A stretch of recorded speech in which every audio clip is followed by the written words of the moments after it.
자, 그러면 오늘 말씀을 선포하도록 하겠습니다. 오늘 말씀 제목은 강팍해진 마음이라는 제목이고요.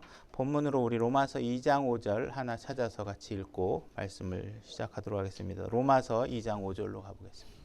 시작.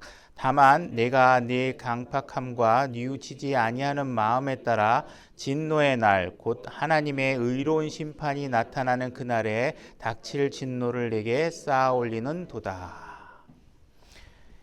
오늘은 이제 강팍해진 마음 이런 주제로 할 건데, 우리가 마음이 항상 강팍해진다. 뭔가 마음을 자꾸 내 중심적으로 생각하고 하나님 말씀을 무시하고 죄를 지으면서 자기의 죄를 짓는 정당성을 마음에 자꾸 부여하게 되고 하나님에게서 멀어지는 것을 두려워하지 않는 일들이 자꾸 벌어지게 되는데, 이것을 여기서 본문에서 우리가 읽었던 것처럼 그 결정을 누가 하느냐 하면 여러분들이 한다는 것입니다. 그래서 여러분들이 우리가 그렇게 강팍해지고자 하는 노력을 하고 있고, 그럼에도 불구하고 뉘우치지 않고 있고, 그런데 하나님께서 지금 무엇을 얘기하고 있냐면 그거를 그냥 간과해서는 안 된다. 왜? 하나님께서는 분명히 이 일에 관해서 심판하실 것이다. 이렇게 얘기하고 있습니다. 그래서 그 심판의 날에 여러분들이 받아야 될 진노가 한꺼번에 이루어질 것이다. 이렇게 얘기하고 있습니다. 그래서 우리가 이렇게 강팍해지는 마음 자체를 방치했다가는 나중에 큰 코가 다치게 된다 하는 그런 하나님의 말씀의 경고를 오늘 살펴보려고 하고 있습니다. 자, 1절부터 한번 다시 우리 읽어보도록 하겠습니다. 로마서 2장 1절부터 읽겠습니다. 제가 읽겠습니다. 그러므로 오 판단하는 사람아, 내가 누구이든 변명할 수 없나니 이는 판단하는 내가 그 같은 일들을 행함으로 다른 사람을 판단하는 것에서 네 자신을 정죄하기 때문이라. 우리는 항상 다른 사람을 판단하죠. 여러분들도 아까도 얘기했지만 우리가 항상 판단을 받잖아요. 그죠? 저 사람은 왜 저렇게 해? 우리가 저 사람은 어떻게 부모한테 저럴 수 있어? 이렇게 여러분들이 판단했죠. 그러면 그 판단하는 말 자체가 어떻게 돼요? 다시 나를 판단하게 돼요. 그러면 내가 여러 사람들을 계속 판단하고 그 판단한 말이 나에게 잣대가 됐을 때 내가 무죄함이 드러날 것이냐? 하나님 말씀 가기도 전에 그 말에서 우리가 다 유죄가 된다는 거예요. 그죠? 그래서 다른 사람을 판단할 때 여러분들이 그 말이 나를 판단할 때 나에게 어떤 무게로 다가올지를 여러분들이 잘 아시고 말하시고 행동하셔야 된다는 것입니다. 그죠? 그러한 일들을 행하는 자들에게 하나님의 심판이 진리대로 되는 것을 우리는 확신하노라. 그런 일을 행하는 자들을 판단하고도, 그죠? 저 사람 왜 교회 안 나와? 뭐 등등 이런 얘기를 우리가 판단한다든지, 왜 교회에서 봉사 안 해? 왜 저 사람은 이런 일을 이렇게 하고 있어? 이렇게 판단하고도 봤더니 어떻게 해요? 그 사람도 그 사람과 똑같은 일을 하는 거죠. 그죠?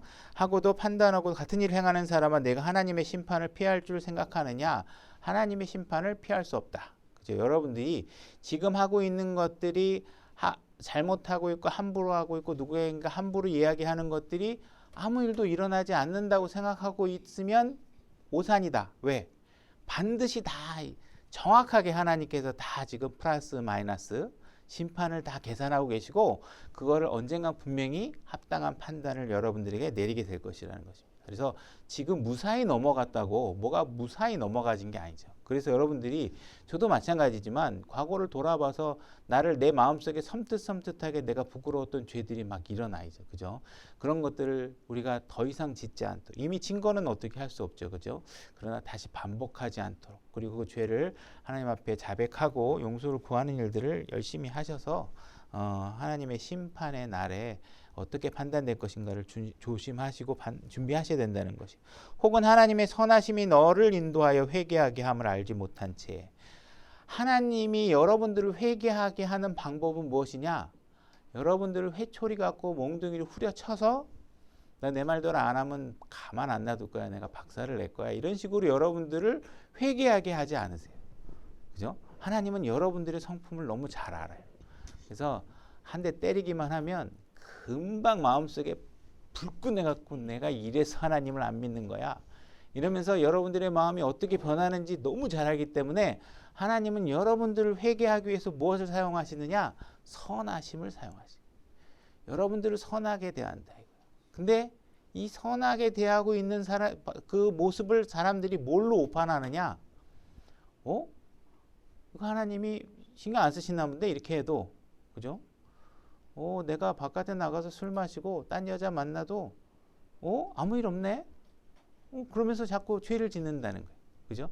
그러나 그게 아니라는 거예요. 하나님은 계속 여러분들에게 선하심으로 인내하시고 그 회개할 기회를 계속 주고 계시는데 이 기회를 오판하시면 안 된다는 거예요. 회개함을 알지 못한 채 내가 그분의 선하심과 관대하심과 오래 참으심의 풍성함을 멸시하느냐. 그죠?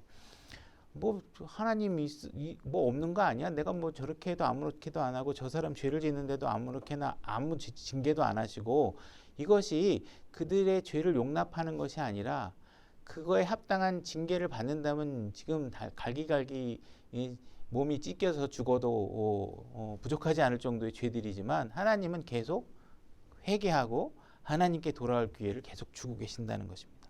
근데 이거를 조롱하고 오판하면 안 된다는 것이죠. 다만 내가 강팍함과 뉘치지 않은 마음에 따라 진노의 날 곧 하나님의 의로운 심판이 나타나는 그날에 닥칠 진노를 내게 쌓아 올리는 도다 이렇게 되어 있죠. 그러니까 여러분들이 지금 하고 있는 것은 아무 일도 안 일어난다고 방심하면 안 되는 게 아니라 여러분들의 크레딧, 신용 점수, 벌점 이게 지금 하나하나 쌓아 올려가고 있는 거예요. 그러니까 나중에 가서 반드시 여러분들에게 그거의 값이 부과될 거라, 대가를 치르게 될 거라. 그러니까 지금 무슨 일이 안 일어난다고 해서 오해하면 안 된다. 지금 안 일어나는 이유는 뭐냐면 그거에 합당한 벌을 여러분들에게 주면 회개할 기회가 사라져요. 그죠? 얼만큼의 벌을 줘야 여러분들이 지금 지옥으로 가서 지옥의 저 끝에 가 있어도 부족할 판인데 지금 하루하루 숨쉬고 살아가는 것도 은혜인데 그 은혜를 오판하지 말라는 거예요. 그죠? 많은 사람들이 많은 다른 종교들이 이 로마 카톨릭 같은 경우에는 유아 세례 뭐 이런 걸 주면 어린 아이를 부모가 데리고 가면 어린 아이의 의사와 상관없이 유아 세례를 주는 것만으로 이 아이가 카톨릭 신자가 됐다고, 다시 말해서 어떤 크리스찬이 됐다고 자기네들끼리 선언을 한다는 것이죠. 그죠? 때로는 그 칼빈 같은 경우에는 그 사람이 구원을 받을지 안 받을지, 그리스도인이 될지 안 될지를 이미 그 사람이 태어나기 전부터 아니면 창세 전부터 이미 예정돼 있다 이렇게 얘기를 하고 있어요. 근데 오늘 읽었던 본문의 내용을 근거로 해서 우리가 명확하게 보면 복잡하지 않게 그냥 그 내용을 그대로 보면 뭐냐면 네가 하고 있는 모든 행위의 책임은 누구 때문이다? 너 자신 때문이다. 그래서 내가 너에게 진노할 수 있다. 그죠? 하나님께서 너를 죄를 짓게 만들고, 그죠? 예수님을 팔게 만들고 이것을 하나님께서 예정하셨다면 하나님이 그 사람에게 진노하면 안 되잖아요. 그죠? 하나님의 계획 플랜을 작동하고 있는데, 그죠? 근데 하나님이 지금 명확하게 이 이야기를 하고 있는 게 뭐냐면 뉘우치지 않고 있는 것도 네 잘못이고 강팍하게 하고 있는 마음도 네 잘못이다. 그래서 나중에 진노를 받게 될 것이다. 이렇게 얘기하고 있는 거예요. 그래서 하나님의 이 선하심, 하나님께서 이렇게 여러분들이 잘못 판단하는 것에 대해서 오래 참고 기다리고 계시는 것에 대해서 사람들이 오판하는데 이것이 우리가 지금 계속 제가 반복한 것처럼 내가 잘못해도 하나님께서 징계를 내리지 않은 건 하나님은 징계하지 않으시나 보다. 아니면 하나님은 안 계시나 보다. 하나님은 이 죄를 용서하시나 보다. 아니면 내가 하고 있는 이 일이 정당한가 보다. 그죠? 이렇게 자꾸 자기의 행위에 정당성을 부여하게 되는데 이것은 오판이래. 자기 판단으로 자기 죄를 기준을 판단하시면 안 돼요. 무엇을 갖고 해야 되느냐? 성경 기준으로 인해서 죄냐 아니냐를 판단하세요. 내가 오늘 거짓말을 했더니 내일 갑자기 부자가 됐어요. 그죠? 그러면 이건 하나님이 허락하신 거짓말인가 보다. 이렇게 생각해서 자기가 거짓말하는 것을 정당화시키면 된다 안 된다? 안 된다는 거예요. 왜? 이 땅에서 잘 되고 못 되는 게 중요한 게 아니라 네가 하고 있는 이 행위 자체가 죄냐 아니냐를 말씀에 비춰서 봐야 된다. 그래서 내가 지금 갑자기 거짓말을 했는데도 불구하고 아무 문제가 안 일어나고 아내 몰래 다른 여자를 만나도 지금 아무 문제가 안 일어났다 그래서 이 일이 정당화되지 않는다. 그러니까 오판하면 안 된다.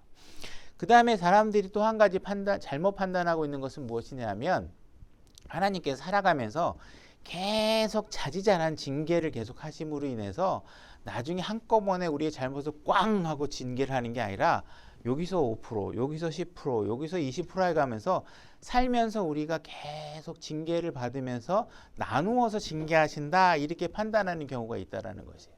예를 들면 내가 교통사고가 났거나 그죠? 갑자기 사업을 하다 망했거나 갑자기 내가 질병이 걸리거나 이러면 아 하나님이 나를 징계하셨나 보다. 아 이건 분명히 내가 죄를 지어서 하나님이 나를 징계하신 게 아닐까? 이렇게 판단하는 경우가 있단 말이에요. 근데 그게 아니라는 거예요. 이것은 이 땅에 태어난 사람이라면 누구나 다가 겪는 고난들 중에 하나고 여러분들이 교통사고가 나거나 화재가 일어나는 건 여러분이 살다가 부주의하고 관리를 잘못하고 그죠? 컨디션이 안 좋은 상태에서 운전을 하고 해서 일어나는 일들이지 여러분들이 죄를 지어서 하나님이 그때그때 징계로 여러분들을 혼내시는 과정이 아니라는 거예요. 그러니까 누군가에게 내가 이런 어떤 안 좋은 일이 벌어졌다 그래가지고 이것이 뭐 하나님의 징계인가 보다. 아우 이번에 벌 받았으니까 하나님께서 다 용서해 주셨나 봐. 이제 다음부터는 이 문제에 관해서 하나님이 따지지 않으실 거야. 이렇게 판단하시면 안 된다는 거예요. 바울도 아프고 감옥에도 가고 우리가 생각하면 어마어마하게 불행한 일들이 첩첩상중으로 겪고 지내온 거죠. 그죠? 돌로 맞고. 그죠? 그다음에 감옥에도 가고 그다음에 하여튼 여러 가지 안 좋은 일들을 다 당합니다. 배신도 당하고 이런 일들이 아 내가 하나님한테 벌 받았나 보다 이렇게 판단할 수 없다라는 거예요. 그러니까 이거는 이 땅에 사는 사람이 갖고 있는 인생의 그냥 삶 자체가 그런 것이다 이렇게 얘기하고 있는. 그래서 지금 우리가 로마서 지금 읽은 본문의 내용에 보게 되면 하나님께서 어떤 방식으로 우리에게 진노를 하시고 징계를 하시고 심판하시느냐 하나님께서는 꾹꾹 참고 지켜보다가 마지막에 어느 한때를 정해서 한꺼번에 여러분들에게 진노를 쏟아낸다는 거예요. 지켜보다가 그죠? 나중에 한꺼번에 진노를 하는 것이지 여기서 5% 여기서 10% 그 다음에 뭐 이렇게 해가지고 토탈 합을 이 사람이 받아야 될 징계를 시간적으로 나누어서 하는 게 아니라는 거지. 성경적인 접근 방식은 절대로 그런 게 아니라는 거예요. 성경적인 접근 방식은 마지막에 한 번에 여러분들에게 진노를 하신다는 거예요. 그러니까 지금 하나님께서 진노하고 계시지 않은 그 부분에 관해서는 하나님께서 우리가 뉘우치고 하나님의 선하심을 나 같은 죄인조차도 하나님께서 지금 징계하지 않으시고 계시는 것에 대한 하나님의 선하심을 이해하고 돌아오셔야지 그것을 악용해서는 안 된다는 것이죠. 그죠? 출애굽기 8장 15절로 가보겠습니다. 하나님께서는 지금 이스라엘 백성을 이집트에서 건져내시기 위해서 지금 여러 가지 재앙들을 내리고 있으시죠. 그죠? 그러다가 그 재앙과 재앙 사이에 텀이 있습니다. 8장 15절 그러나 잠시 연기된 것을 파라오가 보고는 자기 마음을 강팍하게 하여 그들의 말에 귀를 기울이지 아니하였으니 주께서 말씀하신 것과 같았더라. 하나님께서 분명히 경고를 하고 뭔가 이런 사인을 줬을 때 하나님께서 지금 아무 일도 일어나지 않는 그 텀을 보고서 이제 다 끝났나? 내가 받아야 될 심판이 다 끝났나? 이게 이제 아무 일도 안 나는 이제 하나님의 관여가 다 끝났나 보다 하고 오판을 하면 안 된다는 거예요. 그 기간은 뭐냐 하면 네가 이제 어느 정도 이 하나님의 절대적인 권능을 네가 봤으면 이 너의 그 무능함과 무지함과 인간의 연약함을 알았다면 하나님의 절대적인 그 힘을 알았다면 이제 하나님께 돌아오고 하나님의 명령에 순종해야 되는데 그렇게 안 하고 어떻게 한다는 거예요? 다시 마음을 이제 하나님도 별거 아니구만 결국은 여기까지인가 하나님이 뭐 이러면서 마음을 이제 더 완악하게 강팍하게 이렇게 만들어 가지고 하나님에게 대항하려고 하는 마음을 또 갖게 되었다는 것이죠. 사무엘상 6장 6절로 가보겠습니다. 제가 읽겠습니다. 그런즉 이집트 사람과 파라오가 자기들의 마음을 강팍하게 한 것 같이 자기들의 마음을 강팍하게 했다. 결국은 파라오가 마음을 하나님에게 저항하고자 대항하고자 결정했던 거는 어떻다고 얘기하는 거냐면 자기가 결정한 거라는 거예요. 하나님 예정과는 아무 상관이 없는 거예요. 그죠? 그래서 결정을 했다. 어찌하여 너희가 너의 마음을 강팍하게 하느냐? 자 봐라. 파라오가 이렇게 해서 자기 스스로 강팍하게 해서 하나님한테 징계를 받고 혼나는 과정이 있었어. 그러니까 너희들은 그렇게 해서는 안 돼. 너희들은 그것을 교훈으로 보고 그런 것을 반성하는 기회로 삼아야 돼. 이렇게 얘기를 하고 있는 것입니다. 그분께서 그들 가운데서 놀랍게 행하셨을 때 그들이 백성들을 가게 함으로 그들이 떠나지 아니하였느냐 이렇게 얘기하고. 그러니까 지금 자기 스스로 결정한 이런 부분에 관해서 계속 경고를 하고 대언자를 통해서 백성들이 과거에 너희들의 조상들이 했던 실수들을 반복하지 않도록 계속 경고해주고 있는 것이란 말이죠. 그죠? 그래서 여기서 지금 얘기하고 있는 것은 어쨌든 간에 강팍하게 하는 마음의 결정권은 누구에게 있느냐? 하나님이 그렇게 만드는 게 아니라 스스로 그렇게 하고 있다는 것입니다. 우리가 살아가다 보면 계속 죄의 유혹들이 다가옵니다. 그죠? 우리는 그것이 잘못인지도 알고 죄인지도 압니다. 근데 그게 너무 매력적으로 보이고 한번 내가 잠깐 가서 구경만 좀 하고 오고 싶고 그 일에 대한 맛을 좀 보고 싶고 이런 것 때문에 이제 매력을 느끼게 되죠. 그 매력을 느끼게 되면서 우리가 그 죄의 올가미 안으로 여러분들이 발을 살짝 들여놓는 일이 생기게 됩니다. 그래서 살짝 들어가서 있었더니 아무 일도 안 일어나는 거예요. 즐겁기도 하고 그럴 때 하나님께서 여러분들에게 어떻게 반응하시느냐? 여러분들에게 여러 경로로 여러분들이 놓여있는 상태에 대해서 경고하십니다. 여러분들 안에 성령님을 통해서도 경고하시고 교회에 여러분들이 이렇게 오신 이유는 뭐예요? 말씀이 선포되는 것을 듣기 위해서 오는 거잖아요. 그죠? 그러면 설교되는 말씀을 통해서 여러분들의 상태가 계속 점검됩니다. 내가 지금 있는 상태가 어떤 상태인지. 그죠? 아, 내가 이거 잘못하고 있구나. 죄구나. 그런 것들을 깨달을 수 있도록 계속 여러분들에게 신호를 줍니다.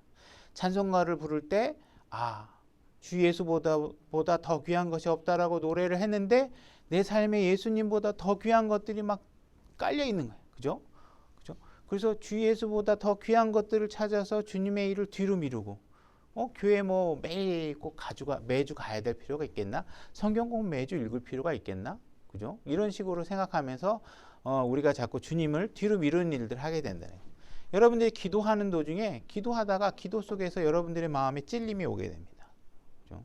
그런 것들을 하고 성도 간의 간증이나 교제를 나누다 보면 그런 과정 속에서 여러분들이 잘못하고 있는 모습이 드러나게 되겠죠. 그죠? 그래서 이런 것들을 통해서 계속 경고가 오고 여러분들이 올바른 라인에서 벗어난 것에 대해서 경고들이 오게 됩니다. 그럼 우리들은 계속 그런 것들이 부딪히면 우리 마음속에서 이제 갈등이 벌어지잖아요. 그럼 기도할 때 어떻게 돼요? 그 문제를 회피하게 돼요. 그 문제는 뭔가 내 마음속에 비밀로 남겨놓고 하나님 앞에 고백하지 않고 그냥 그건 내가 나중에 내 마음대로 해결할 수 있을 것 같고 이렇게 해서 자꾸 비껴놓는다는 거예요. 자기 옆에서. 근데 여러분들이 육신이라는 것은 얼마나 강력한지 여러분들이 스스로 잘 관리하고 잠시만 내가 경험하고 올 것 같은데 육신이 가만히 놔두지 않는다는 것이죠. 그죠? 그래서 여러분들의 마음을 자꾸 광팍하게 만듭니다. 그죠? 내가 교회가 안 나가는 이유는 다 이유가 있는 거야. 내가 성경 말씀을 읽지 않는 건 다 이유가 있는 거야. 그죠? 내가 지금 저 여자를 만난 거는 다 이유가 있는 거야. 이러면서 자기 마음을 설득하면서 결국은 육신에게 설득돼서 어떻게 돼요? 자꾸 마음이 강팍해지는 쪽으로 여러분들이 가게 된다. 그러면 어떻게 됩니까? 성령님이 여러분들을 통제할 수 없는 상태가 돼요. 결국은 여러분들이 성령의 말이 귀에 안 들어오고 마음에 움직이지 않는다는 것이죠. 그죠? 굳이 우리가 이 말씀에 대해서 강팍해지는 거에 대해서 굳이 뭐 술 마시고 범죄하고 이런 사람들의 예를 들지 않더라도 이 교회 안에서 우리가 하나님을 알고 깊은 신앙생활을 하다 보면 하나님의 말씀이 달콤하게 여겨졌던 때가 있었어요. 여러분들도 그렇고, 그죠?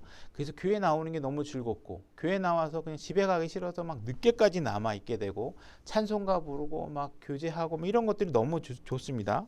그러다가 어느 순간 여러분들이 교회에 나오지 못하는 일들이 생기게 됩니다. 갑자기 직장 일이 일요일 날 잡히기도 하고, 그래서 자꾸 한 번, 두 번 교회를 빠지게 됩니다.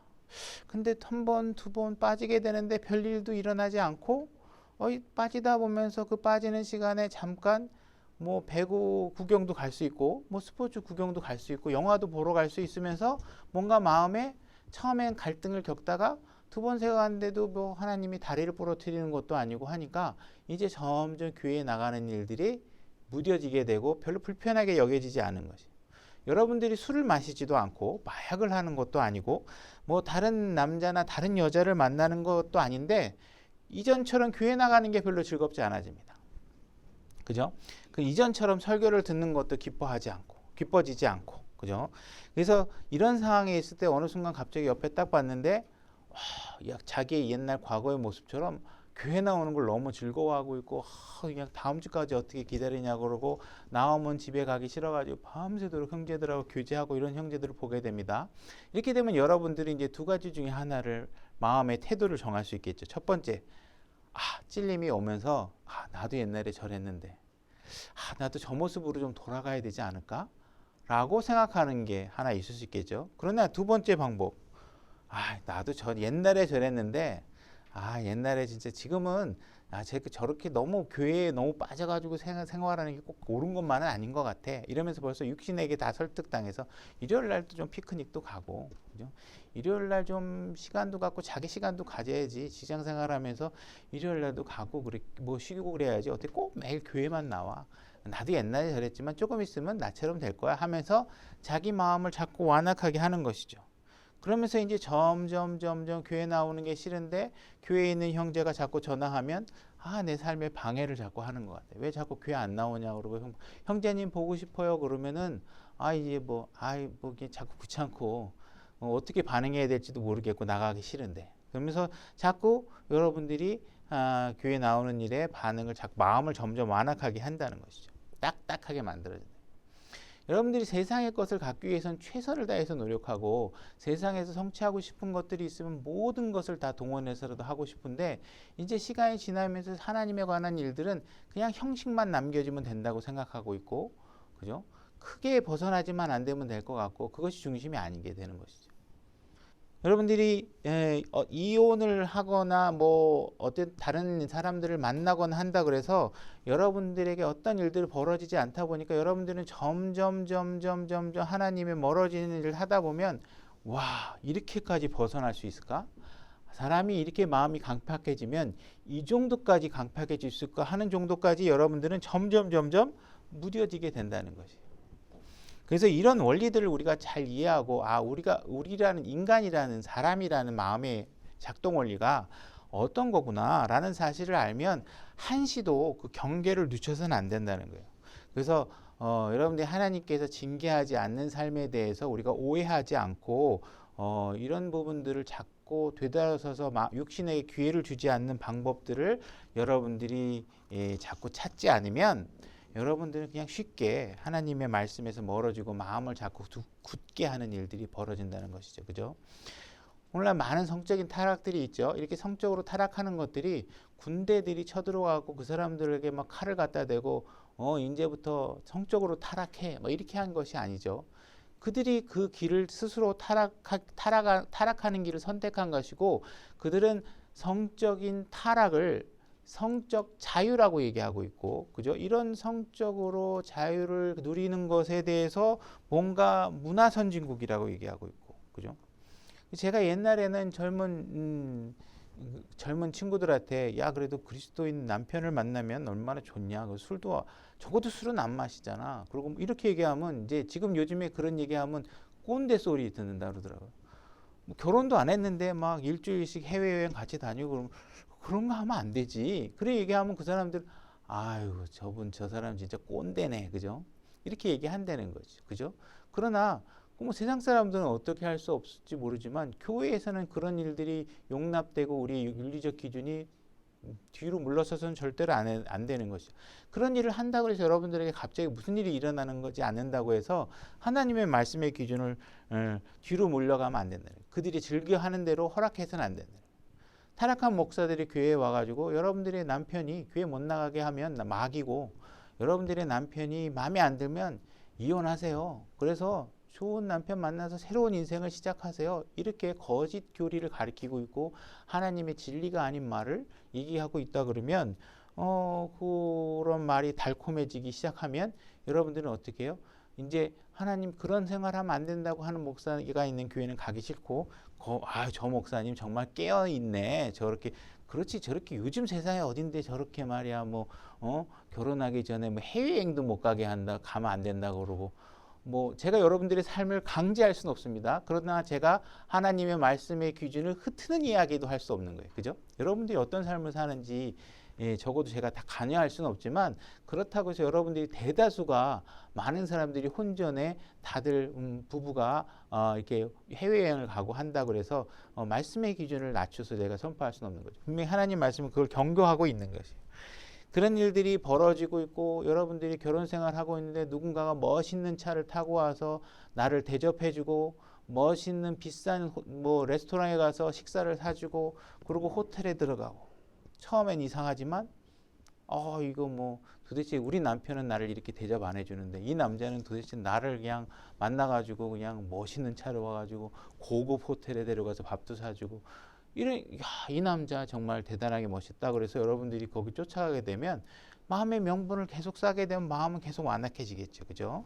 그런 일들에 자꾸 죄를 향해서 달려가는 일들을 너무나 잘 알기 때문에 그런 일에 대해서 하나님께서 경고하고 계신다는 거예요. 시편 95편 7절로 가보겠습니다. 제가 읽겠습니다. 시편 95편 7절입니다. 그분은 우리의 하나님이시여 우리는 그분의 초장의 백성이며 그분의 손의 양들이로다. 오늘 너희가 그분의 음성을 듣거든 8절 경노하게 하던 때와 같이 또 광야에서 시험하던 날에 한 것 같이 너희 마음을 강팍하게 하지 말라. 너희 마음을 강팍하게 하는 주체는 여러분이라는 것입니다. 9절 그때 너희 조상이 나를 시험하여 입증하고 내가 행한 일을 보았느니라.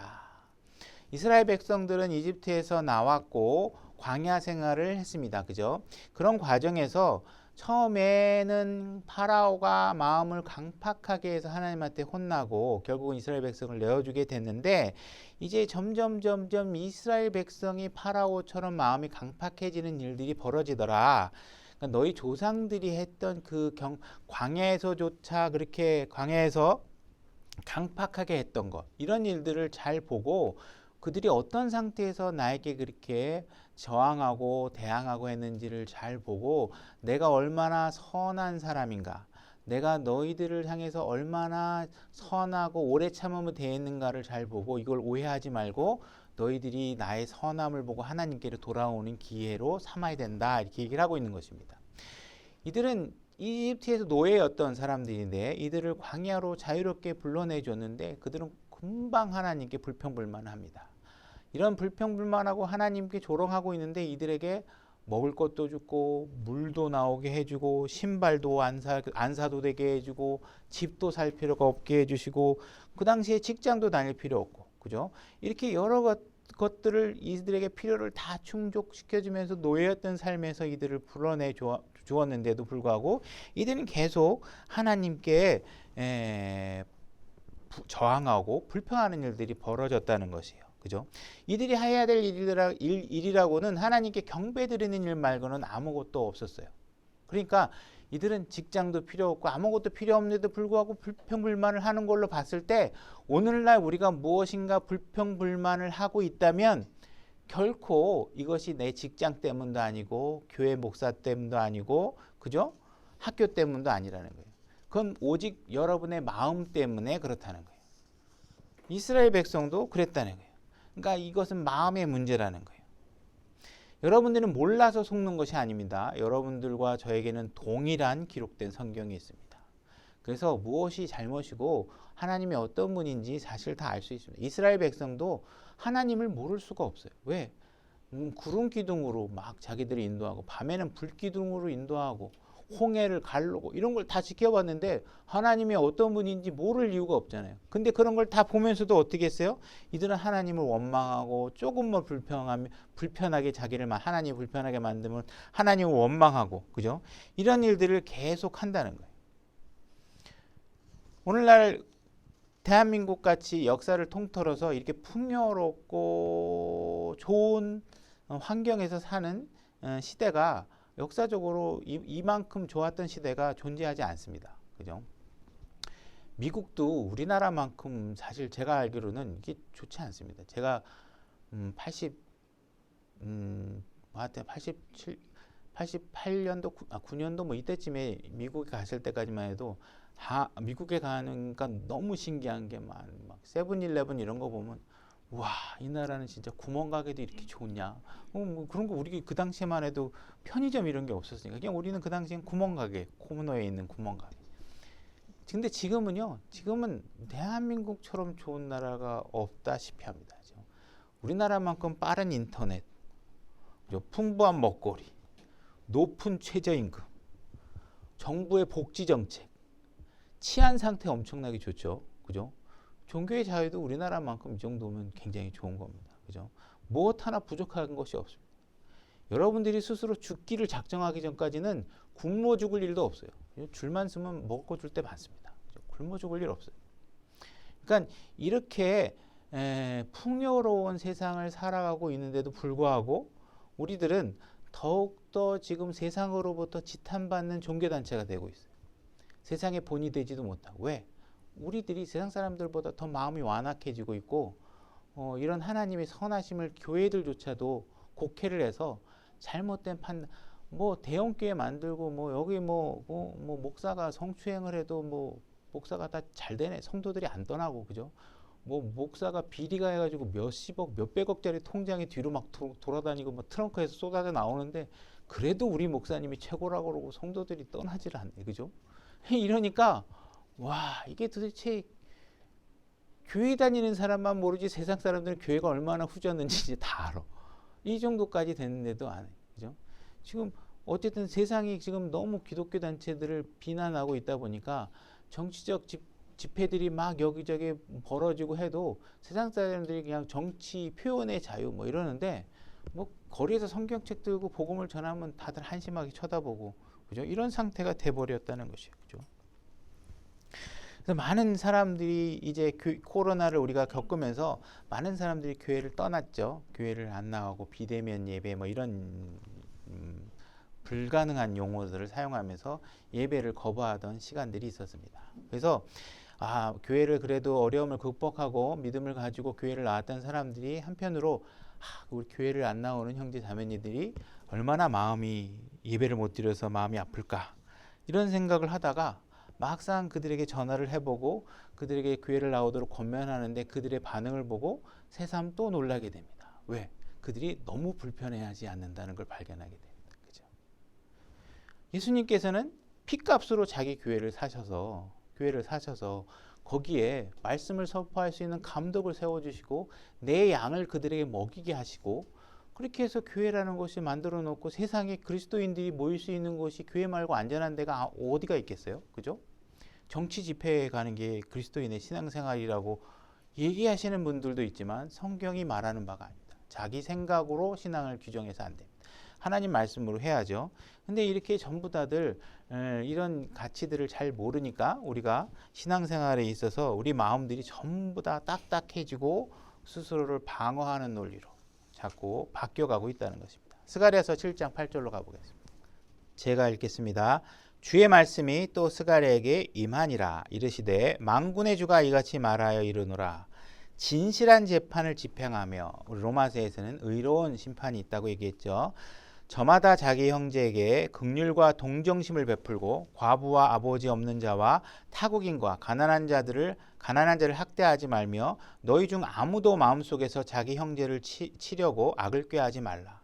그러나 그들이 귀 기울이기를 거절하여 어깨를 빼고 듣지 아니하려고 자기 귀를 막으며 그들 스스로 한다는 것이죠. 12절 참으로 그들이 율법과 또 만군의 주가 이전에 대언자들을 통해 자신의 영어로 보낸 말들을 듣지 아니하고 계속 대언자들을 보내서 그들의 어리석음과 마음의 강팍해짐을 경고하고 돌아오기를 계속 경고했죠. 그런데도 불구하고 그들은 자기 마음을 금강석같이 만들었으니 그러므로 그 큰 진노가 만군의 주로부터 나왔느니라.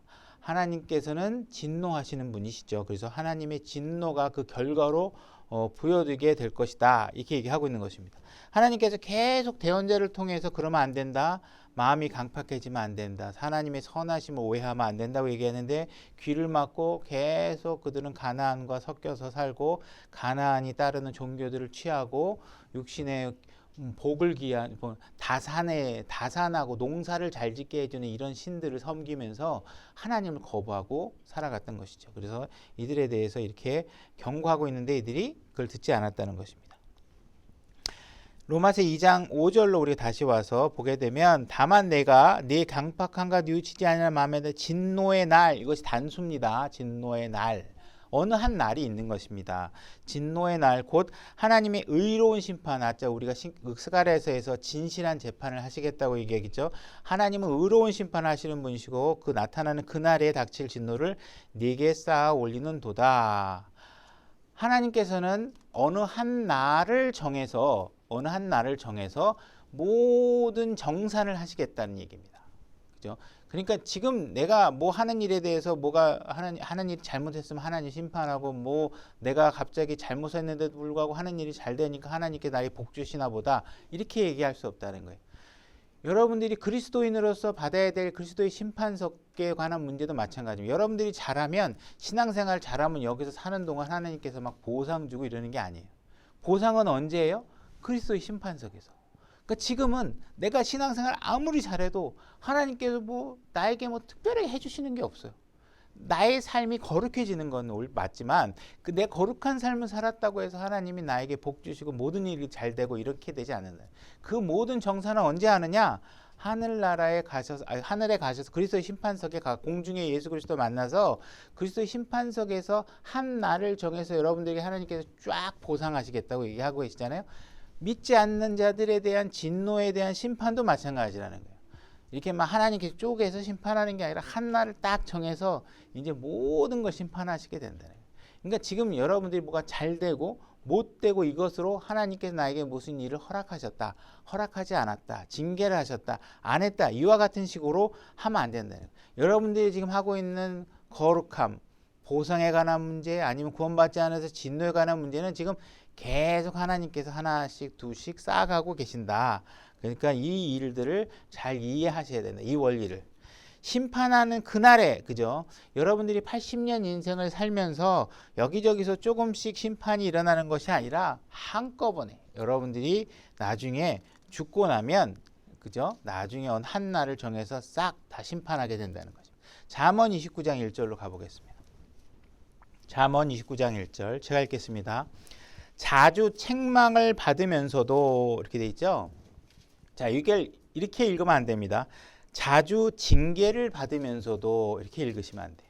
하나님은 여러분들을 자주 징계하지 않으세요. 하나님은 여러분들에게 자꾸 책망하십니다. 책망하면서 목을 굳게 하는 자는 갑자기 멸망을 당하며 또 구할 길이 없느니라.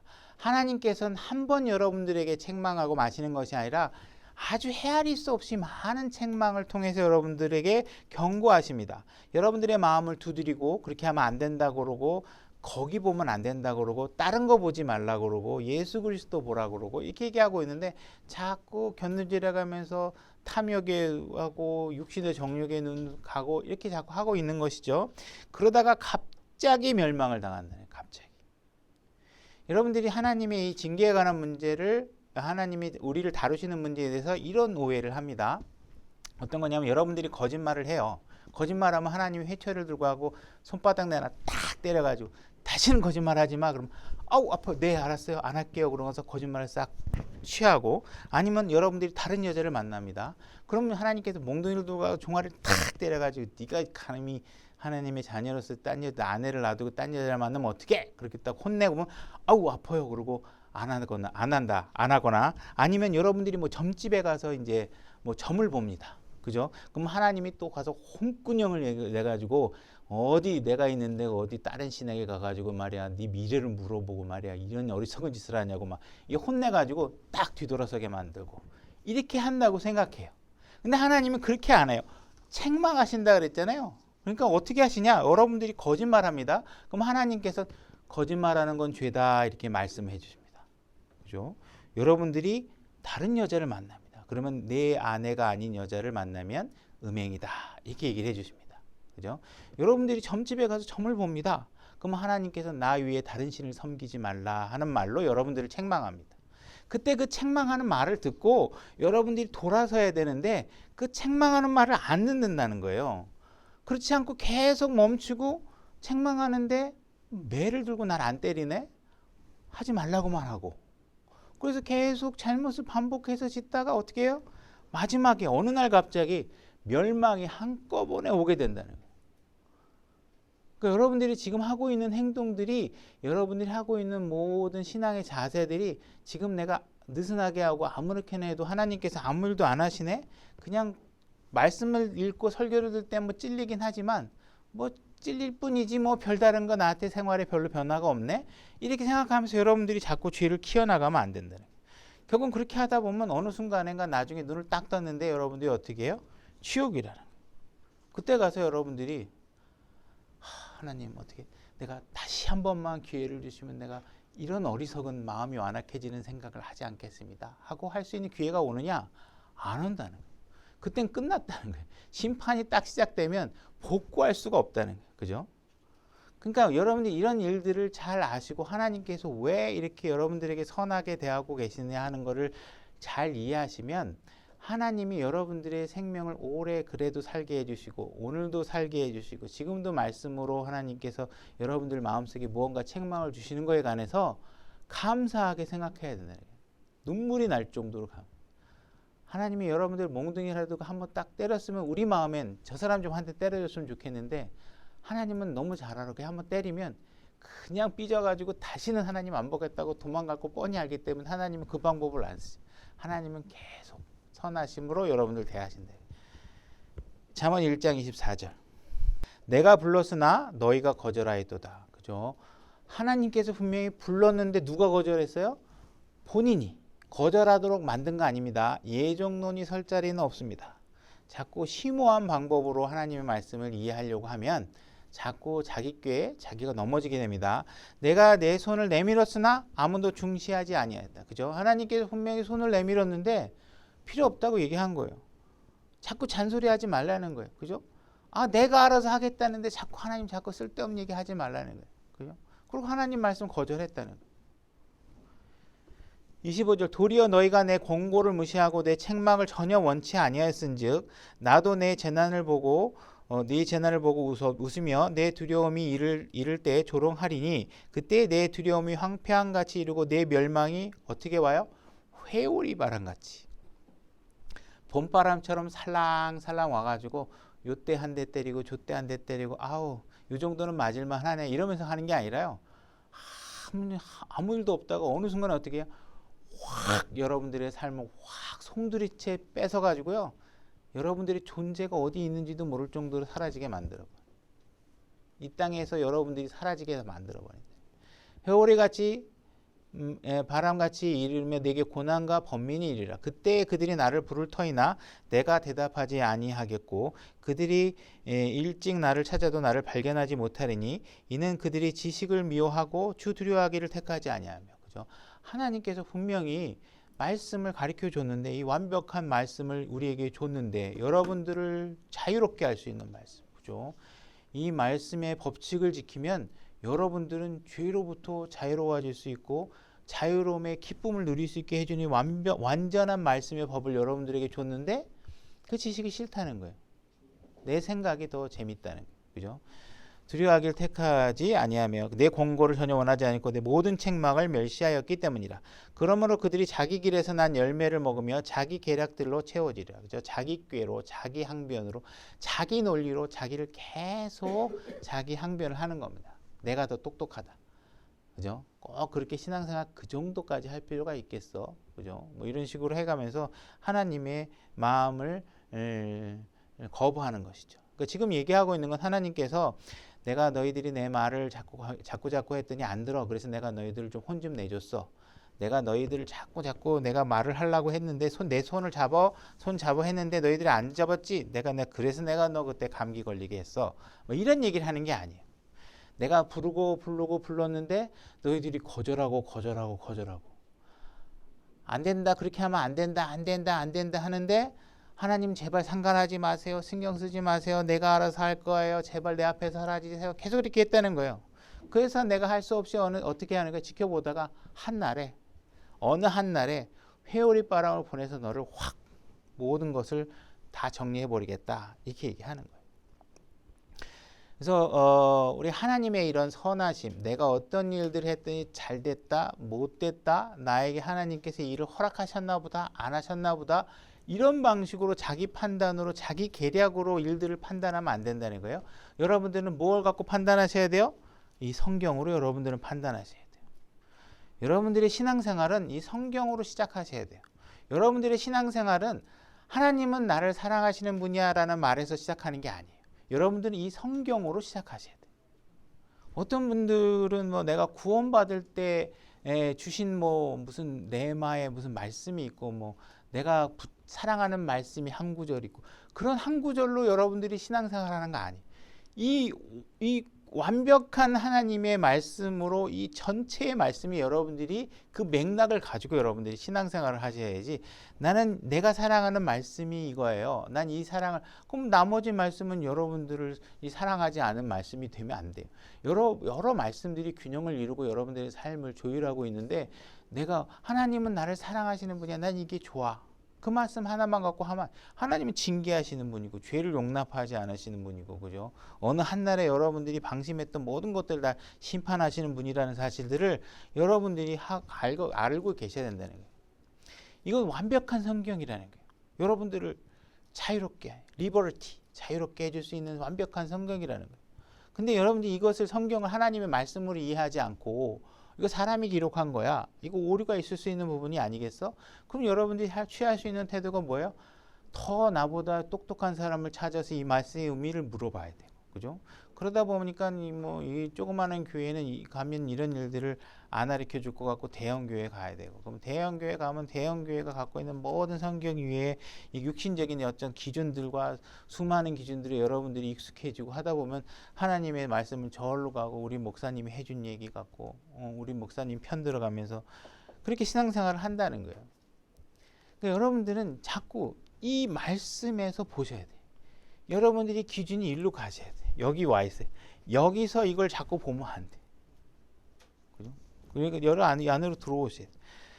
누군가가 교회에 불만을 가지고서 교회를 풍비 박살 내놨다. 저 목사 내가 쫓아내고 저 목사 내가 끌어내려서 내가 이 교회를 박살을 내야 되겠다. 그러면 하나님께서 이 사람을 막 다음날 다리 몽둥이를 부러뜨리고 막 이렇게 할까요? 그렇게 안 하신다는 거예요. 혹시 이 사람 뭐 부인이 하는 일을 막 그냥 못하게 하고 자식에게 막 교통사고에 나게 하고 막 이렇게 할까요? 하나님은 그 사람에게도 선하고 그 사람의 아내에게도 선하고 그 사람의 자녀에게도 선하신 분이라는 거예요. 여러분들이 교회를 망가뜨리려는 나한테도 아무 일도 일어나지 않아. 그러면 하나님께서 이 교회를 무너뜨리도록 하나님께서 날 사용하셨나 보다. 이렇게 생각하시면 안 된다는 거예요. 기준은 말씀이어야지 여러분들의 주관적인 판단이 들어가면 안 된다는 거예요. 그런 거 자꾸 없애라는 거예요. 오히려 여러분들에게 아무 일도 일어나지 않는 것을 가지고서 하나님이 내 편이었나 보다. 뭐 이렇게 생각하면 안 된다는 것이죠. 그죠? 여러분들이 성경을 잘 알고 있으면 여러분들이 좋아하는 말씀만 아는 게 아니라 이 성경을 제대로 알고 있으면 내가 잘 살고 못 살고 이런 것이 하나님 말씀대로 사는 거하고는 아무 상관이 없구나라는 사실을 알아야 된다는 거예요. 그거 아무 상관없다는 거예요. 여러분이 하나님 말씀대로 살다 내일 죽을 수도 있고 하나님 말씀대로 안 살고 탐욕과 막 욕심과 사기와 곤모술수에 쩌들어 살아도요 천수를 다 누릴 수 있잖아요. 그죠? 그거하고 아무 상관없다는 거예요. 그래서 여러분들이 어떤 경험을 가지고 여러분들이 진리를 만들면 안 되는 거예요. 여러분들이 뭔가 그리스도인들 중에서도 지금의 아내와 너무 막 짜증이 나는데 옆에 봤더니 어떤 예쁜 아줌마가 보여가지고 뭐 이혼한 여자고 어쨌든 간에 다른 여자랑 저 여자랑 어떻게 좀 살고 싶은데 어떻게 하면 내가 지금 있는 이 아내를 모함을 해서 내가 이혼을 해서 저 여자하고 살까 하고 궁리궁리하는 사람들이 있을 수 있겠죠. 그런 사람에게도 아무 일도 일어나지 않습니다. 그렇게 해가지고 그 여자와 결혼을 하겠죠. 하나님께서는 분명히 그렇게 하면 안 된다. 성경 말씀을 통해서도 그렇게 하면 안 된다. 그죠? 그 다음에 친구나 주변 하나님 말씀 믿는 형제 자매들을 통해서 그렇게 하면 안 된다. 그 하나님 말씀대로 하는 게 아니야. 근데 그런데도 불구하고 그 여자가 너무 좋아서 지금의 아내를 버리고 살았는데 이 여자랑 살았더니 갑자기 사업이 잘 되네. 뭐 이 여자하고 살았더니 무슨 뭐 그냥 뭐 부자도 되고 뭐 좋은 차도 타게 되고 했더니 하나님께서 이 불쌍한 여인을 나에게 허락하셔서 이렇게 내가 행복한 삶을 살게 해주시게 하신 거구나. 그래서 내가 음행이 아니구나. 하나님께서 우리에게 긍휼과 은혜를 베푸신 거구나. 이렇게 자기 경험으로 가져다 갖다 대면 안 된다는 거예요. 그래서 그 경험을 여러분들에게 교회에 와가지고 여러분들 지금 살기 싫은 남편과 부인에게 억지로 살지 마세요. 제가요 이혼하고 새로 여자를 얻었는데요. 하나님마다 잘 돼요. 여러분들도 진짜 지금처럼 그렇게 힘들게 살지 마시고요. 저처럼 지금 마음에 안 드는 여자 버리세요. 지금 마음에 안 드는 남편 버리시고요. 좋은 남자 살아 저처럼 행복하게 사세요. 이렇게 만약에 구원받는 어떤 그리스도인이 교회에 와가지고 그런 자기의 경험을 진리인 것처럼 여러분들에게 나누면 어떻게 하시겠어요? 여러분들이 성경을 알지 못하면 그런가? 그죠? 이렇게 속아 넘어가게 되고 그렇게 마음을 먹고자 하는 사람에게는 그 말이 달콤하게 들어오겠죠. 그죠? 이런 일들을 버리는 사람들이 하나님 몰라서 하는 게 아니에요. 육신에게 설득당해서 하는 거예요. 그러니까 여러분들이 무슨 죄를 지었는데 잘 되고 못 되고는 하나님의 의로운 심판에 아무 상관없는 거고 그 기준을 적용해서 안 된다는 거예요. 신명기 32장 32절로 가보겠습니다. 신명기 32장 32절입니다. 제가 읽겠습니다. 그들의 포도나무는 소돔의 포도나무요 고모라의 밭의 소산이니라. 그들의 포도는 쓸개 포도니 그들의 송이는 쓰며 그들의 포도주는 용들의 독이요 독사들의 지독한 독이니라. 이것이 내게 쌓이고 내 곳간 속에 밀봉된 채 있지 아니한가. 원수 갚는 일과 보복하는 일은 내게 속하였으되 그들의 발이 정한 때, 그죠? 하나님께서는 마음에 어떤 준비해 놓은 때가 있는 것이죠. 그분이 정하실 하나의 때가 있는 것입니다. 정한 때에 미끄러지리라. 그들의 재앙의 날이 가까우므로 그들에게 닥칠 일들이 속히 일어나리라. 이는 주께서 자신의 백성을 심판하시며 그들의 권능이 떠나가고 갇힌 자나 남은 자가 없음을 보시고 자신의 종들로 인하여 뜻을 돌이키실 것이기 때문이라. 하나님께서는 분명히 정한 때를 가지고 한 번에 모든 일을 정산하시겠다 이런 얘기를 하고 계시는 거예요. 그러니까 여러분들이 죄를 지었는데 아무 징계도 일어나지 않는다는 것을 오판하면 안 됩니다. 분명히 지금 다 계산되고 있는 거예요. 욥기 21장 30절 몇 구절 더 찾아보겠습니다. 가지고 욥기 21장 30절 제가 읽겠습니다. 그 사악한 자가 멸망의 날까지 남겨진다는 것을 알지 못하느냐. 그죠? 하나님께서는 사악한 자를 막 수시로 징계하시는 게 아니라 한 날을 정해서 그때까지 남겨두는 거예요. 그러고 나서 그 날에 멸망시킬 날에 한꺼번에 정리하시는 것입니다. 그들이 진노의 날로 끌려나가리로다. 여러분들이 결혼식도 마찬가지죠. 여러분들이 어떤 사귐을 가지고 이렇게 하다가 한 날을 정해서 여러분들이 결혼식을 선포하는 것처럼 하나님께서 심판하는 것도 한 날을 정해서 완벽하게 모든 사람 앞에서 심판을 다 하시겠다는 것입니다. 베드로후서 3장 7절 베드로후서 3장 7절입니다. 제가 읽겠습니다. 지금 있는 하늘과 땅은 주께서 같은 말씀으로 보관하여 간직하사 경건치 아니한 사람들의 심판과 멸망의 날에 불사르기 위해 예비해 두셨느니라. 하나님의 심판은 한 날을 정해서 준비해 놨다가 하시게 되는 것입니다. 그리스도의 심판, 보상에 관한 문제도 지금 여러분들이 신앙생활 잘하고 있는데 하나님이 도대체 왜 이렇게 나를 힘들게 하는 거야? 이렇게 얘기할 수 있겠지만 여러분들의 그런 힘든 모든 여정의 보상은 그리스도의 심판석에 해주는 거예요. 우리가 그 소망을 잘 이해하고 견뎌 나가셔야 돼요.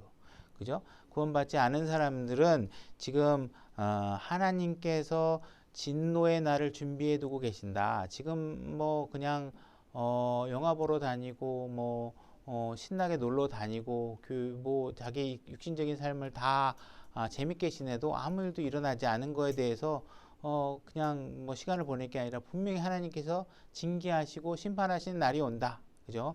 근데 하나님께서 지금 그 날을 여러분들에게 알려주면서 뭘 얘기하고 있냐면 이 진노를 피할 수 있는 방법이 있다. 이걸 알려주시는 거예요. 그죠? 여러분들이 그 방법을 알고 있잖아요. 그래서 여러분들이 해야 될 일들은 뭐예요?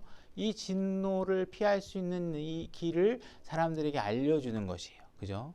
그래서 하나님께서는 세상 사람들을 지옥에 보내는 게 너무 힘들어서 자기 아들을 보내가지고 뭐 이렇게 어떻게 지옥에 안 보낼 수 있는 방법이 있을까 이렇게 하는 게 아니라 하나님은 여러분들을 너무나 사랑하시고 여러분들을 어떻게 하면 생명 안으로 들어오고 그리스도 안으로 들어와서 여러분들을 안전하게 영원하게 행복한 삶을 살 수 있을까 이 방법을 제시해 주고자 하시는 거라는 거예요. 예수님께서는 이 땅에 오셔서 그냥 죽었다가 살아나신 게 아니라 우리 죄들로 인해서 우리 죄의 문제를 해결하기 위해서 분명히 죽으신 거라는 것이죠. 그죠? 그러니까 우리 그분께서 이렇게 오래 참고 그죠? 우리의 죄를 위해서 하지 않으셔도 될 일들을 예수님께서 십자가에서 죽은 그 사건만이 예수님에게 정말 힘든 일이 아니라 정말 이 땅에 내려오는 순간부터 모든 게 다 우리로서는 우리가 예수님의 입장에서는 정말 죄의 소굴로 들어오셔서 하루하루가 괴로운 삶을 살아가신 거거든요. 그러니까 이 모든 과정을 다 무엇을 위해서 하신 것이냐? 여러분들이 이 진노의 날을 피하게 하기 위해서 십자가에서 모든 탈출구를 만들어 놓으시고 예수님을 믿기만 하면 여러분들은 이 땅의 모든 삶에서 이 땅의 모든 삶을 종식시키고 영원한 삶의 새로운 체인지된, 시프트된 생명 안으로 여러분들이 들어가게 되는 거예요. 이 길을 피할 수 있는 일들을 여러분들이 알려주셔야 된다는 거예요. 그죠? 그래서 구원받지 않으신 분들은 이런 문제에 관해서 하나님께서 우리에게 오래 참으심으로 우리에게 계속 말씀하고 있다. 우리 그리스도인들은 우리가 지금 어떤 보상에 관한 문제에 대해서 지금 당장 일어나진 않지만 분명히 하나님께서 다 나중에 한꺼번에 하실 것이고 이 보상에 관한 문제를 위해서 하나님께서 우리에게 열심히 경주하라고 말씀하고 계세요. 그러니까는 이 문제들을 잘 해서 지금 당장 내 마음대로 안 되고 잘 신앙생활 해도 잘 안 되고 하지만 분명히 이 일들은 다 마지막에 여러분들이 원하는 것 이상으로 모든 보상이 이루어진다는 것을 아시고 항상 균형된 말씀의 잣대를 가지고 이 성경 완벽하게 여러분들을 자유롭게 해주는 이 말씀의 법 자유롭게 해준다 해서 규칙 없이 사는 게 아니라 이 규칙대로 살아야 여러분들에게 자유가 주어진다고 성경에서 얘기하고 그죠? 자유롭게 해주는 완전한 법이 이 안에 있어요. 그죠? 마음을 강팍하게 하지 마시고 하나님 말씀에 선하시고 여러분들을 복된 길로 인도해 주신 하나님 말씀 안에 들어오시길 바랍니다.